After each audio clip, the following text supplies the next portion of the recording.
What's up, Quicks fans? We're here after yet another victory, Devin. I'm super happy that we can keep talking after victories. We beat Atlanta United 2-0. 2-0. It kind of felt like more, but it was 2-0 at home. Devin, unfortunately, you couldn't be there, but the vibes were uh, awesome, for lack of a better word. But what was the vibes over where you were watching the game remote? You're right. I couldn't make it. The vibes were immaculate in PayPal Park, and vibes were even more wild out in South Lake Tahoe. So I did the best that I could to watch as much of the Earthquakes game that I could, and I'm more than thrilled that we walked away with 3 points and yet another clean sheet. I mean, when was the last time we were able to say that we've had two consecutive clean sheets to start the season? This is an unbelievable start by the Earthquakes, and including preseason, that's 4 out of 5 clean sheets. Yeah, no, it's a really good start to the season. And we're talking about preseason, and we had a really good preseason, winning all three games in Coachella. But there were the game against LAFC and San Diego, where we did lose. If I recall correctly. So I'm trying to temper expectations because there is so much out there. I don't know if you've seen it, Devin, but everyone's like, we're winning the league. And it's like, hey, Quakes fans, we're still Quakes fans. And so we gotta you gotta keep it chill a little bit. We're good, but Um, we're not perfect. right. But no, this was a really good game against a team that we should beat, and so as long as we can keep beating the team that we should beat at home, we're in a good spot. This Atlanta team, Devin, you and I were saying last week, we should win this game. There's clear um, places where we counter them, and I think that that really manifested in the way that we really gave them a hard time in our press. They couldn't play out of the back. We could have done more. We could have done better, but we were a little bit sloppy in possession. That's Bruce's words, but also, yeah, we could have done better, but just they had a really bad game, but also our defense was solid. So all the things that we could have done better were more than made up for with how solid our defense was, and that's not something we can usually say as Earthquakes fans. But Devin, do you have any thoughts on the defensive shape overall? Can I just start by saying I think we did a really good job previewing the Atlanta game because most of what we said back in the previous episode was almost spot on. A lot of the natural advantages that Bruce's structure provides had the advantage over Atlanta no matter what strategy we changed. We worked with the high press. We made Atlanta dispossessed Atlanta in their own defensive third on many occasions, and it's kind of like what you said. When that trigger press, when the goalkeeper passes it wide, that's exactly what we did. And a lot of the times, Atlanta lost possession in that moment when trying to play back into the middle. I think it was like one of our midfielders or Ricketts or our fullbacks was able to not retain, but win possession of the ball, and then we got more chances on net. We might have lost the possession game, but you don't need to win the possession game to win games. You just need to win the game. Put chances on target, and sure enough, that's exactly what we did. And in the same process, we've conceded less shots on target as well, comparative to last season. So whatever Bruce's structure has kind of redefined the team, it's working to their advantage, and especially to Atlanta United, they just couldn't find the edge, any edge. It was a dull sword. Yeah, and quite dull on their end. But there's two things that I want to bring up. The first is so on their goal kicks, I noticed that we did this interesting shape, and it was a few times I noticed it, especially in the first half, where when they were about to take a goal kick, we changed our shape. We did a little bit of a shift, and so it's not a formation, but I'll describe it in a formation so that like it can make sense. So we shifted our 4-3-3 to like a 3-4-3 or a 3-5-2. So uh, DeJuan Jones, who was playing left back for the majority of the game, he shifted up. He went more up, and that left Roberts, Muni, and Benji as they're not center backs, but they were covering the center line because when the goal kick comes out, they're the guys who are going to win the header, and then so everybody else was structured in a way to win the second ball, and the forwards and our wingers and all them, they were set up to counter the if they played it short. If they didn't play that long ball into our three guys who were there to win the ball there, they were going to try and play it short, and we had guys ready for that situation as well. And then obviously we clogged out the midfield, so it wouldn't be a very good chance for them to just like lump it into the midfield and hope for the best. And I don't remember exactly the situation, but it was one of those plays where Ricketts gets the ball and then he just like drives it up the field, crosses it over to Judd, and then we get a goal from that. And the second thing I wanted to bring up is related. So I just brought up to you defensive positioning, right? Like what I just described to you is an example of how you stand off the ball when the other team has the ball in order to defend them. When I asked Bruce about his defensive positioning, he's like, "What are you talking about? What do you mean by that?" How dare you expose my strategies? And yeah, and that could be part of it. That could be why he was so cagey about it. But it was so weird where I had to like. So I said, so your defensive positioning has changed a lot since last season, and that's what I was trying to say until he cut me off and said, "What do you mean by that?" And so I was like, "Well, the way you stand when you don't have the ball, right?" And then I got on with the rest of my question, and basically was like, "Yeah, every team doesn't want to concede." I'm like, "Yeah, dude, but we're not conceding. We haven't conceded all season, and it's been really good. There's a lot of things that we've been noticing that like the main thing about them is just the little tactics, the little shifts that give us the edge in those situations, and it's tangible. You can see it, and like you said, Devin, it could be him not wanting to expose the strategy because that, like I said, is a thing giving us a big advantage right now, or a little bit of a more nefarious take on my end is that like maybe one of the assistant coaches came up with the structure for the defensive positioning, and he's like, "I don't care about that. Don't give them any credit." But obviously, that's purely speculation. I don't know anything about that. I'm just salty with the way that he responded to my question. Like, why are you giving me a hard time, dude? You know what defensive positioning is. Um, but that's my rant, Devin. Any thoughts on anything I said? No, I thoroughly enjoyed your rant, Abram. I I actually look forward to this every week. No, I'm looking at our overall statistics here. We actually didn't lose the possession game as much as I thought. 46.2% possession for Earthquakes, and Atlanta had 53.8. I genuinely like watching this game. I thought the Earthquakes would have had like maybe 30% possession, just because the simple fact that every time we got the ball, we were direct in play, sending the balls forward on every occasion. It wasn't really more of like a Lucci era style of play where we played around the back line constantly and slowly moved the ball up in slow pace. It was direct attacking play, and we wanted to score goals. And uh, I'm excited to see that new style of play. I mean, I've said that in many episodes now, but I really can't stress it enough. Like that, I love that style of play. It's entertaining football. It's exactly what fans want.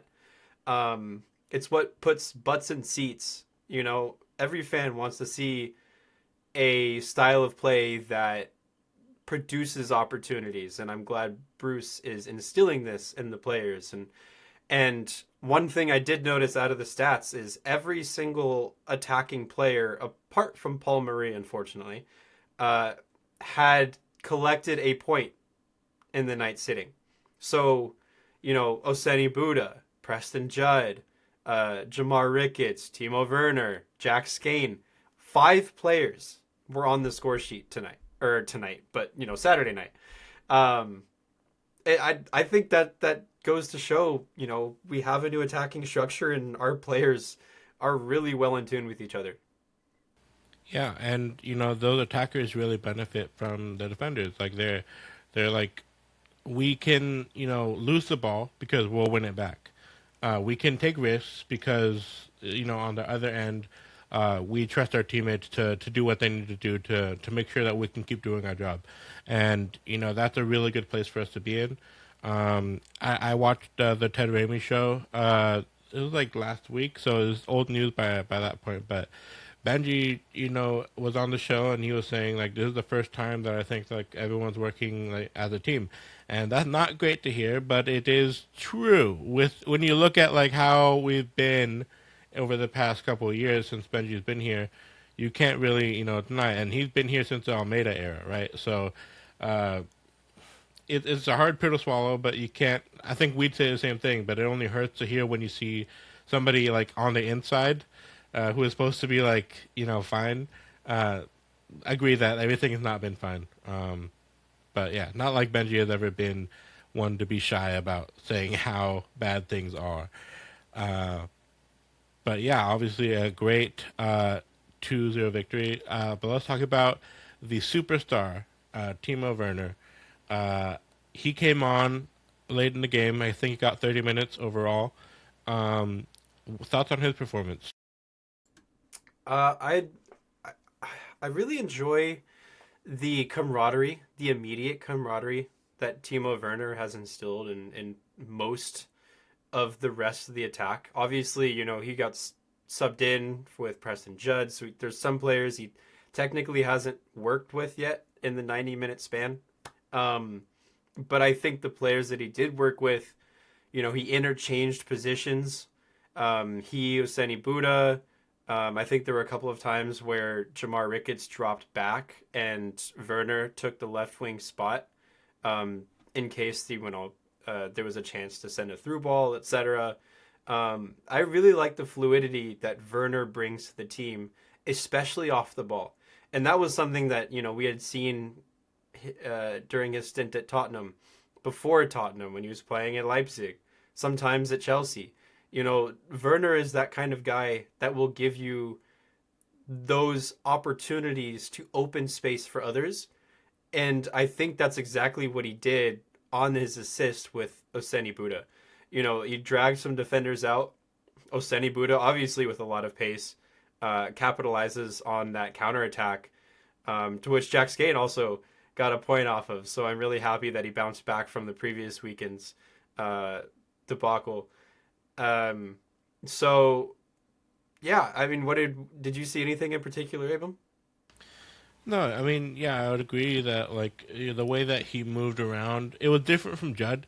So I think the team took like 5 minutes to adjust to that, where they didn't have a big guy to lump it up to anymore, and so they had to look to play it on the ground, or just like they weren't forcing it forward because Judd will run after every single ball you send, past the back line, and that they had to slow it down and be more, you know, conscious of what kind of pass they're playing. But there was a few occasions where, like Skayen, he saw that Werner had space in front of him, and so he just sent that ball. And that's the kind of play that I was hoping for more from Werner, where I was like, I know that he has the culture touch of a European experienced player, but I wanted to see if the pace was still there. And I believe after seeing his assist, I think that it's still there. He's not fit yet, according to Bruce Arena, which is, if you really pay attention, you can kind of see that. But uh, obviously, he was fit enough to get that 30 minutes in and get an assist. Just that run under the ball, he beat the defender there, and then he looked like he was going to cut in, and then like really quickly went to the end line and then crossed it. That was beautiful. Just such a like nuanced little like feint and then go. Lovely. It looks simple, but it's super effective. And that defender just like was super caught off balance. And Buddha, I didn't feel like was having the best game of his life. I felt like there was a lot of misplayed passes from him. It's just like a few moments in general where I was like, oh, he looks tired or whatever. Um, but obviously that goal is going to do a lot for his confidence. So yeah, it was our intern Leonardo Salazar. He got a question in. In your absence, I had to have a sub, and he got the question. He asked about his connection with his teammates and connection with Buddha, and Werner's answer. He's given great answers, by the way. I love Timo on the press conference, but he said that, like, he was saying to his teammates and especially Buddha that when he gets the ball, you should run straight towards the goal. No matter what, I'll try to find you. Like, that's what the game plan is, and that's kind of what happened, right? We saw he got the ball on the right, and then Buddha was just running in. He was just like almost head down, just I don't care what happens. I'm just gonna go to the goal. Hope he finds me, and he ended up finding him. And so that's the kind of thing where it's like they drew that up beforehand almost, right? Yeah, that was like a halftime team talk. Yeah, and he was saying like he said to Buddha like if that's what I said, yeah. And Buddha's like yeah, um, but there was Abram's also best German impression. best German impression. That's awesome. Um, your golden boy, Devon, Nico.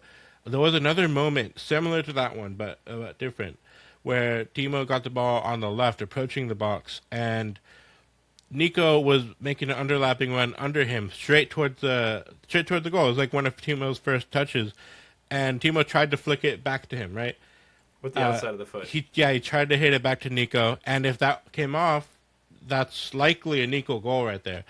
But to me, watching Timo very intently, I'm like, I don't know if he sees that because he had to run with his back turned to Nico. He had to sprint and get to the ball in the first of all, and then but he has the awareness of an elite player to know where his teammates are, even during that hustle, during that sprint to get to the ball, and then like try and make that pass. It didn't come off obviously because the defender read it well, but that's the kind of thing that like can make this attack really connect. If we can get all those things together, then I'm super excited for what this edition could bring in the future.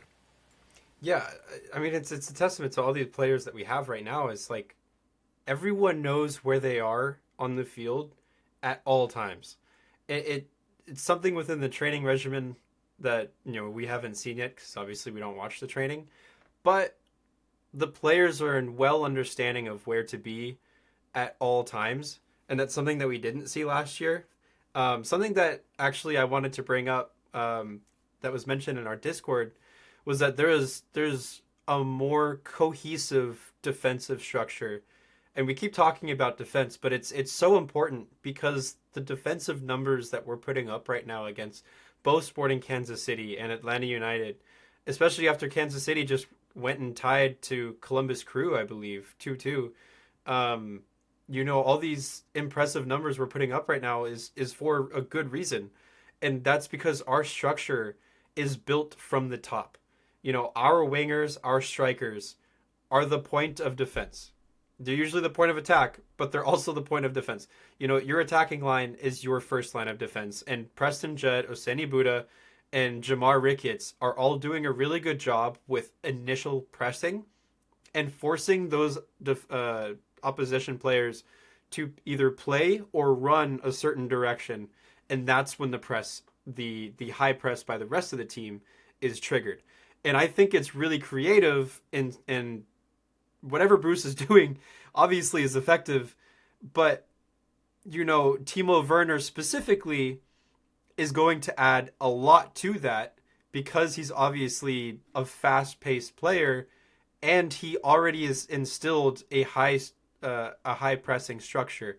So with more games to come, and Bruce has already in the press conference stated that it may take months to get Timo into the starting 11, which I think it might just be like 1.5 months, to be honest. Even though he also said weeks, so we're really not specifically sure when Timo will become a starter for the team, but he is not 90 minutes match fit. I think it would be interesting to see when Timo actually starts for the team, because he will provide a lot more speed and structure to the defense than we already see. Right. So it's not just it's not just the verticality that he offers, but also off the ball when we don't have possession. He is somebody who grew up. He literally grew up with the energy drink soccer. Like he's one of the people who helped coin that term, in my opinion. Just you think of Leipzig over the last 10 years, you think of Timo Werner as one of the most productive players in that era. Whatever you think about the Red Bull and how they conduct their business, that's neither here nor there. We're talking about football here, and so yeah, I'm very excited to see what that could manifest in. Bruce, I don't know if it was Bruce who specifically mentioned April, but I think that's kind of the area of where we should expect to see Werner become more of a regular in this team. Until then, I think we'll see 30 minutes for a while, then move 45 minutes, and then eventually we'll get to a full 90, hopefully. But soccer is not like any other sport. It's a very difficult sport to keep fit in. Even if you're training, um, it's really hard.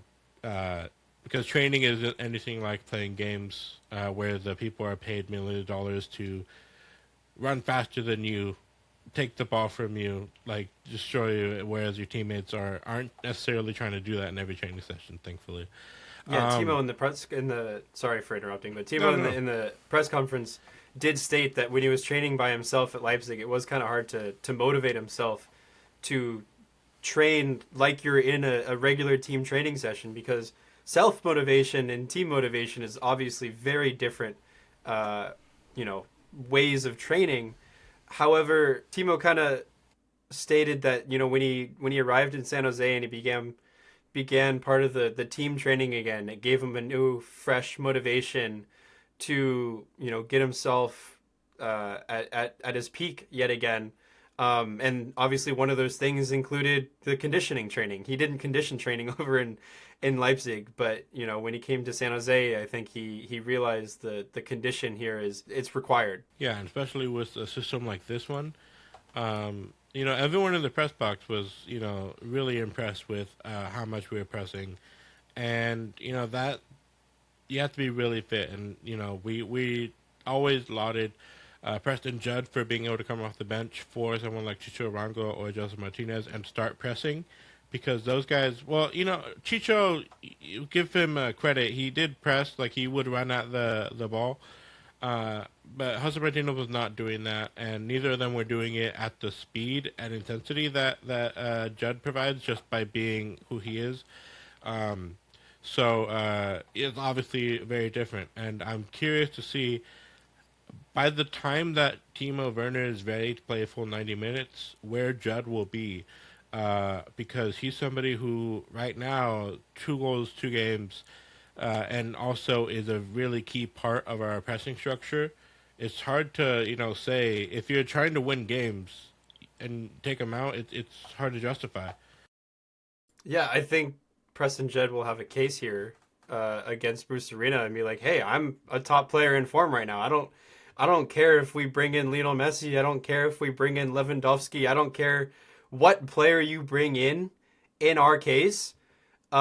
Which actually, there's some news by Matt Doyle.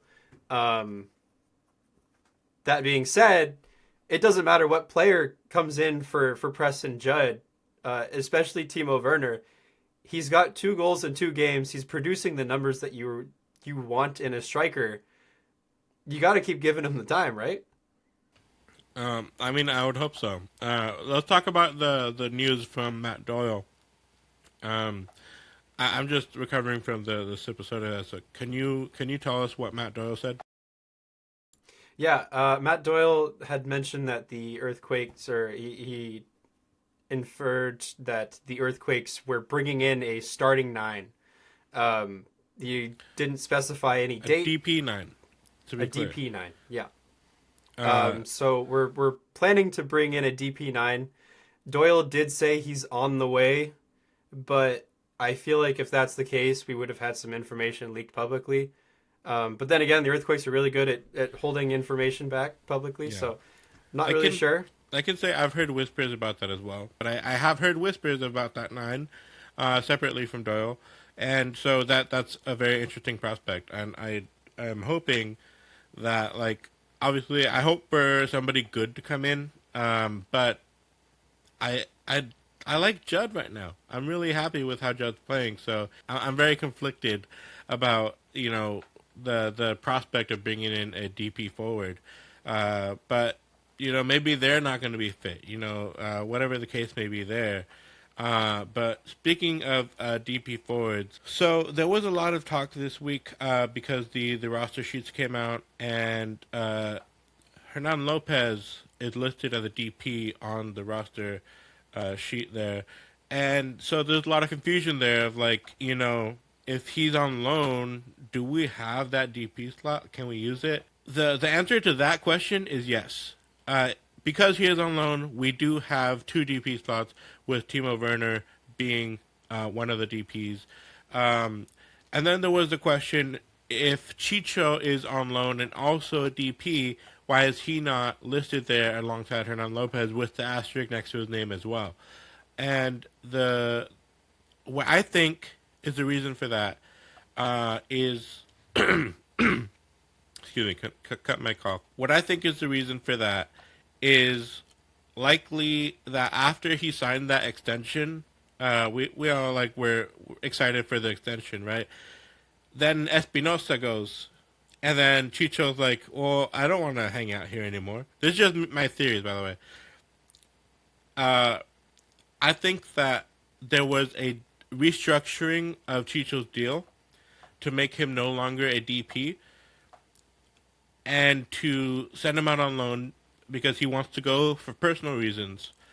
And so that way everybody's happy. While he's on loan, we can look for suitors for him to pick him up once he comes back.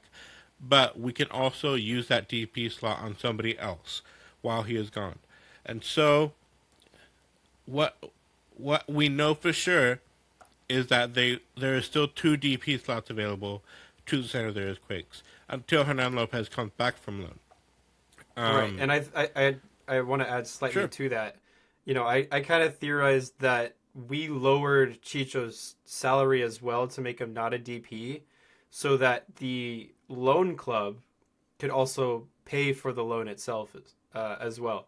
So, I think the deal, the restructured deal, benefits, like you said, all parties. And now we're able to bring in a second and third DP, based off the fact that Hernan is gone, Chicho is now gone, and the other club can pay for the loans. Yeah, like you said, benefits all parties. And if Chicho comes back and he's like, my personal issues gone and no mas, and for some reason we've figured everything out, then maybe we restructure again, and then he's a DP for us, and that's great. But the team that he went to in Colombia is his childhood club. His family is super happy there. Uh, you know, uh, I think it's great. If he wasn't gonna be happy here, I don't want him playing here because you're not gonna play your best when you don't want to be here. Uh, so I hope everything goes great for Chicho in his career. But I don't think that it's likely that we see him lining up for the San Jose Earthquakes again. Um, but the prospect of bringing in additional DPS is exciting, and I I wonder where the other areas are that we're looking at because our midfield looks kind of solid right now. Our defense, Bruce is very happy with the defense, he says, and our forward line has a DP already in Timo Werner and a red hot striker in Judd. What do we add? I have a question for you then, Abram. Looking at the lineup right now, with all starters, no injuries, if you were to bring in a DP, say we get the DP 9, and we have obviously Timo Werner now, where would you put the third DP? What position would you sign him for? It's hard to say. It's a DP center back never really seems worth it in this league, and that's just like what we've seen throughout history. So I that's a great idea of like bringing in somebody huge, like I don't know, like Bastoni, like Alessandro Bastoni from Inter Milan. Sure, we'll bring that, bring that guy in, but that's not usually who we're getting. It's usually someone like Martin Caceres, who's like 38 or something, and that's you don't really want to do that, Galaxy. Uh, so it's hard to say because I don't want to displace Nico Chikaris. I don't want to displace Bolaru. Uh, it seems like a waste to have Vieira and Harks still here if we're going to bring in a DP to be above both of them. Um, you know what I'm saying? So maybe a winger, like, because we're bringing on Jack Scan, and Buddha is starting a lot of these games, and like I think those players are great players, but a DP is a DP. And so I think that we get like a really big boost if we're bringing on somebody who can like really make a difference in the final third. Not that we're struggling to score goals, but I think a right or left winger, preferably a right winger, I think because to me, Timo Werner is best. Wing position is the left one where he can cut in. Uh, so a right winger to be like Christian Espinosa 2.0, something like that. Something very consistent, hopefully with a lot of speed and is willing to press. That's probably where I use that third DP slot, assuming the striker is the next DP. I I'm gonna have a hot take here, and I know many fans out there. I sincerely apologize You're gonna say if this hurts. goalkeeper, Oh gosh, no, we can't replace Daniel like right? That's that. what I'm saying. We Okay, love Daniel way I'll too let you tell much. me your hot No, take and then I'll react after. my hot take is, and you can react immediately after. My hot take is we bring a DP center mid that replaces Bo Luru and puts Bo on the bench. I think the realistic scenario is we can't bring in another six because obviously we have Harks and we just bought Vieira last season. So buying a new player that you just bought for that position a season prior is very unrealistic. And the only position that I feel like would be viable for an improvement right now would be at Bo LaRue's position, which is really hard to improve in, mind you. But a lot of other positions seem very solid right now. And the best way to add a DP is directly in the middle.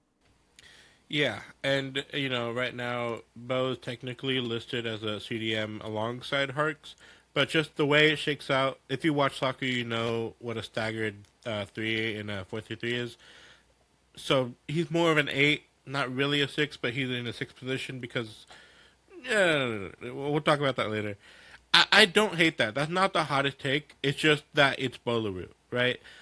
If it's not like the most beloved player in the franchise, other than Nico Chikaris, and some might say Bo has a higher stock just because he's I don't know how people 100%. think. He's Some just people Bo. might say that, right? So it is hard to make that decision, but if you're looking at the depth chart, it's Bo LaRue, then Johnny Gonzalez. Assuming Harks is, right behind Vieira. Uh, Jonah Gonzalez. Sorry, I keep calling him Johnny when the shirt says Jonah. Anyways, um, so that's a bit of a. Not that I don't like Jonah Gonzalez. I actually really like how he plays. But if we're looking at pedigree, he doesn't have the most of it, right? So it's a little bit of a drop off in on paper. So I wouldn't hate that. I don't know who it would be. Like I was trying to like rack my brain for like an eight or 8/6 that I would like be like, okay, we got to bring him in, and it's worth it to displace Bolaru at this point of his career. And honestly, it's at a bad time because I thought that Bolaru was one of the players who lost the ball a little bit more than I would like him to in that last game. Not that he had a bad game, but it's just like there was some really tight situations where I was like, he could have done better there. We'll work on it. It'll probably be better next game. So that's if I wasn't saying the right wing, Devin, for my pick, I think I would agree with you, and that would be my second pick. You make a good point, especially with the Atlanta game. Something I didn't bring up yet, and that we've discussed prior, is that Atlanta did a really good job with breaking down our midfield, our center mids. Many times when we retain or won, I like saying retained, when we won possession of the ball in the midfield, like one of our first things was to play either back to Danielle or one of our center backs, and then distribute it wide, and then play wide, play direct through the widths. Um, there was hardly any central midfield connection. You saw many times that Nico Tsikeris, when he wanted possession of the ball, he had to drop back as a six, almost all the way back to the back line to help bring possession forward through the widths. And same thing kind of went with Bo LaRue. A lot of the times, they'd won possession and immediately Atlanta was on their tail, pressing hard through the middle. So credit to Atlanta that way for breaking down our attack, and shutting down Bo LaRue, Vieira, or not Vieira, Harks and Nico.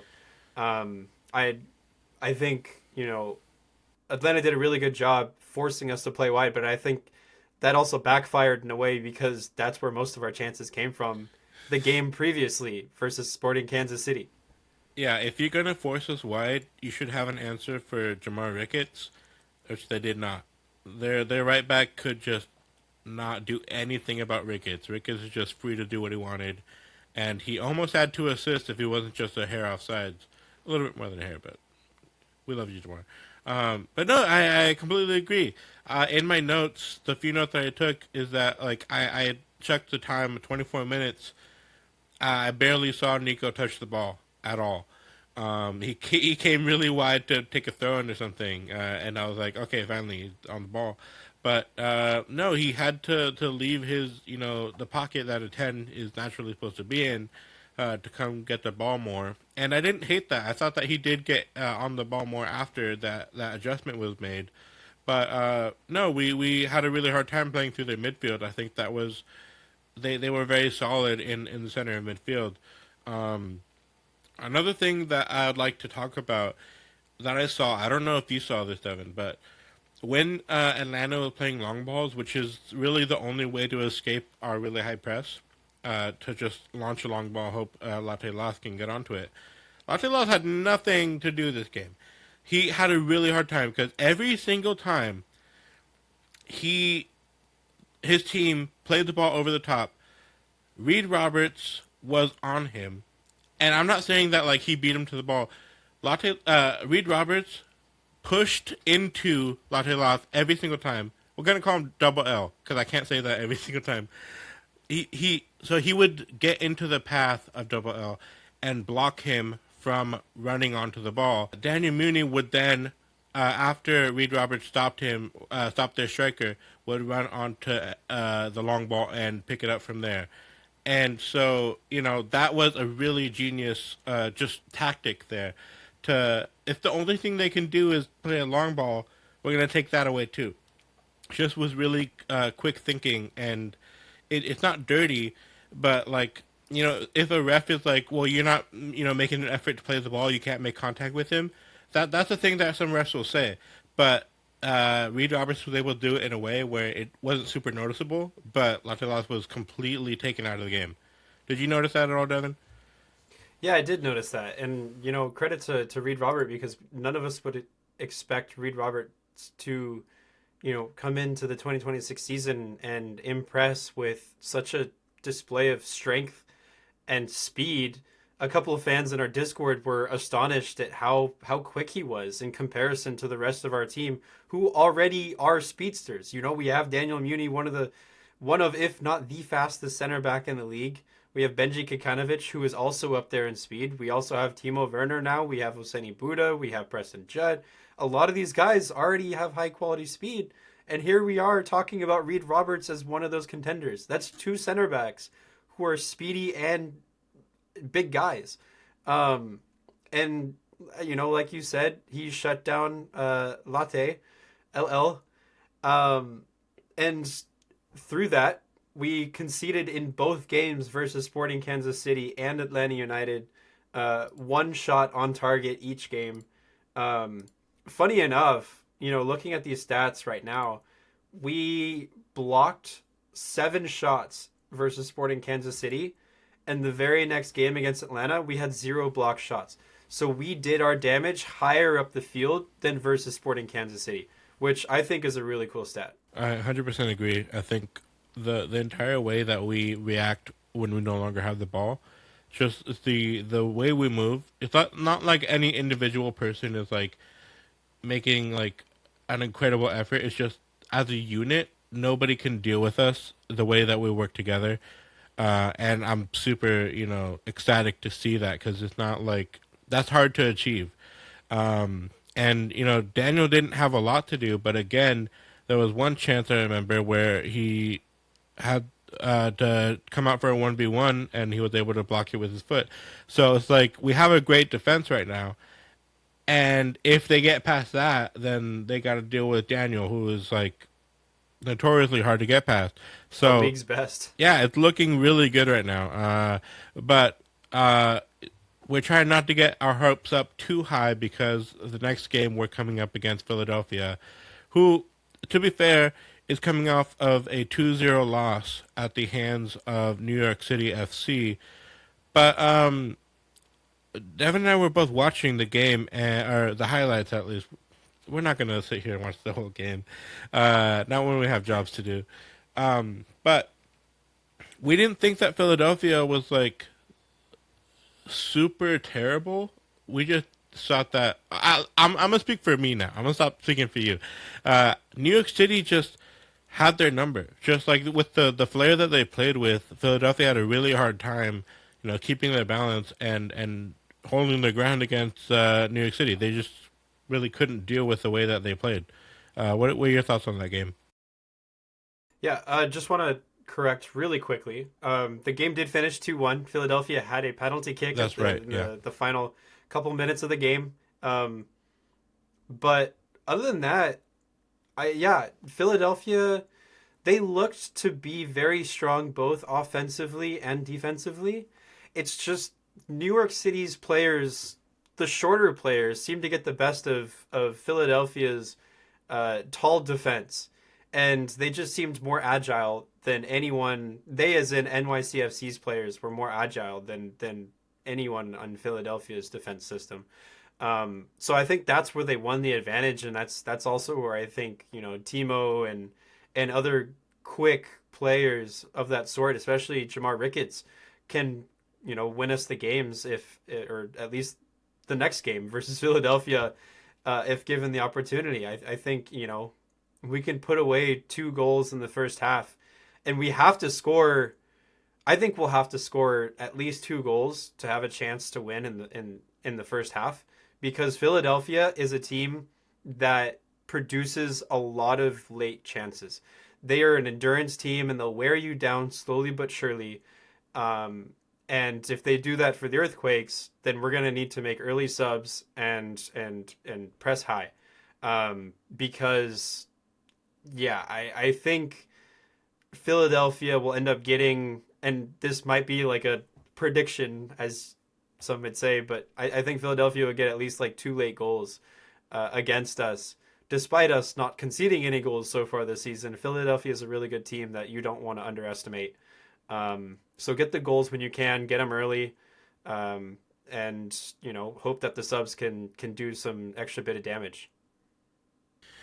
Yeah, I mean, a lot of pundits are saying that we had the easiest 2 games, the first 2 games of the season, and it's hard to argue against that. But we can only play who's in front of us. So this Philadelphia game is going to be the real test. We thought that New York City FC won that game with their flair. I think flair was a really big part of how they were able to break down Philadelphia and their utilitarian just industrial way of playing that they have, and it's very effective. But New York City, like I said, just had their counter, and we happen to have Nico Chikeris. We happen to have a lot of players who, have a good amount of flair that I think will really serve us in this game against Philadelphia. And we happen to have a lot of really good utilitarian players as well. Bo LaRue can kind of be both. He's a very versatile kind of player who is, able to win the ball back, but also produce a lot on the ball. We'll have Harks probably until Vieira is healthy again, who had an injury. We were supposed to ask about that, but we forgot to ask. We have Benji Kikanovic. We have Muni. whoever you want. Very strong physical players who I think can last with this Philadelphia team. I don't think that they are gonna, you know, outmatch us in that regard. So I think it's gonna be a really interesting matchup. But I don't think that it's like one that we're expected to win this time. Yeah, agreed. And considering that this game, I believe, is away. Correct me if I'm wrong, but we're heading to Philadelphia. Colder conditions, colder weather. We're traveling to the East Coast from the West Coast. It's a long flight. People underestimate how big America is.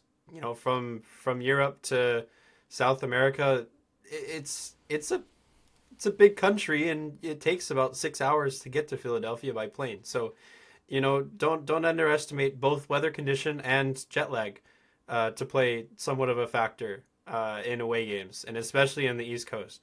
I know they just had like some winter storm a couple of days ago, and they're still trying to get through that. Um, Obviously, I think Timo Werner's well equipped to play in winter weather, as he just came back from Germany, and it snowed quite often there. It doesn't snow in San Jose that often, so a lot of Earthquakes players, to get that experience in snow, must play in away locations that's snowy. Yeah. He may be equipped to play in snowy weather. Unfortunately, he's not equipped to play very long in any kind of weather. Uh, but he is the kind of player who is able to make an impact with the little time he's given, especially if he comes on late. Right? He still has that speed. He's still able to utilize that to great effect, as we saw. Uh, so yeah, this is a very interesting game. I'm It can go either way, but a draw would be really nice. This is a really good team that we're playing against, and we're going away. This isn't a game that we've ever looked at and thought we could get any kind of result there, right? So, uh, having hope going into this is, we could be in a lot worse of a situation. Um, but do you have any closing thoughts, Devin? I do have one closing thought, Sure. and I'm just looking at the MLS standings here. I think it was really funny that Google's MLS standings said that LAFC is higher than us, but then you go to the actual MLS website and it says San Jose is higher than LAFC. We currently sit tied for second behind San Diego, and tied with LAFC. There's only four teams in MLS right now that have won two games and haven't conceded a goal. We're one of those teams. All four of the teams are in the Western Conference. This kind of goes to show you that the Western Conference is going to be a powerhouse for this season. I know we're only 2 games in, and you had talked about how it takes 7 games to really understand the numbers and stats behind, what we're expected to see throughout the season. But, with only four MLS teams not having conceded a goal and winning both their games, I think this is going to set up a tight race mid-season and following the World Cup into the postseason in the Western Conference. And if we are to compete, I really do hope that we get that DP9 so we can keep scoring goals. And Daniel Muni and Reed Roberts and our entire back line and Danielle will help continue getting shutouts for our attacking players, even when they're out of form. So that being said, looking forward to Philadelphia. I do think we can walk away with a draw. Asking for a win, I think, is a bit much, but obviously, as fans that we are, we're of course hoping to walk away with 3 points away. But asking for a win away is a big ask in MLS. Home field advantage is a very likely case. Yeah, don't expect the win. Like, don't get down on the players because we didn't win away at Philadelphia. But it is possible, right? Anything possible, and I'm sure it's been done before. I can't say that about like every team because Portland, that impossible for us apparently. But no, you were saying about stats, Devin. I do think the consensus is that it takes 7 games, but these 2 games are a big chunk of that 7, right? So this is going to count toward that to see how we're doing at the early stages of this season. We talk a lot about stats, including XG and stuff like that, in the Discord. So make sure to come hang out with us in the Discord. And we have an announcement to make. Can I get a drum roll, Devin? We're going back to audio only as an option. Not we're not just going audio only. I realized that was not great as I was saying that. So if you're somebody who likes to listen to podcasts on your morning drive, your noon drive, your afternoon drive, your evening drive, just any kind of drive you want, or just like to put on a podcast in the background, you'll be able to find us on Spotify, Apple Podcasts, wherever you listen to your podcast. We figured out the settings to do that, and so we're super excited to start doing that. This is probably the first episode that we're going to put out live, but you'll be able to find up to episode 150 and on. I believe is what we're going to do. Yeah, Because from 150 on, we will all post the audio, and then if we can find other episodes to sneak into those audio files, we will happily do so. yeah, and especially like maybe some player interviews that Fabi and Ivan had done, in years past. I know that the interview with Quincy Amarikwa is several hours long, uh, which is insane. That guy loves to speak. We have Andres Imperiale, uh, Jungwirth, a lot of players from the past, and we're hoping to get more interviews this season. Um, we have one cooking up. I can't tell you anything about that yet, but our Patreon members have voted on who they'd like to have next. So we are working on that, but that's for the future. We're very busy in the Quakes press box, so we're going to give that some time. But yeah, back to having audio as an option. Super excited for that. But however you listen, we will still be here. We'll be back next week after the Philadelphia game. But until then, go Quakes.